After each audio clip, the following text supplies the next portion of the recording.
มื่อนี้ก็มีอย่างไรข้าวโพดป้าตัวเงินทันโมน้องกระต่ายข้าวโพดหน้าพี่น้องบ้านเบิ่งเงาพี่น้องเลยเบิ่งเงาพี่น้องข้าวโพดคนแลนบักก็ได้พี่น้องเล่าหนาวมังผูดังไผ่ปู้ตายแล้วข้าวโพดหนาวแต่เนาะนางพิงไพ่ขนาดพี่น้องเลย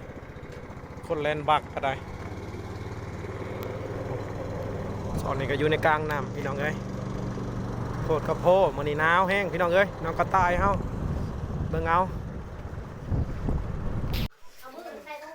กระโพมันนี่มันเกิดบ่าวผู้พี่น้องเบิ่งเอาเลย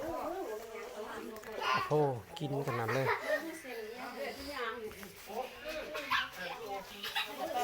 เสพ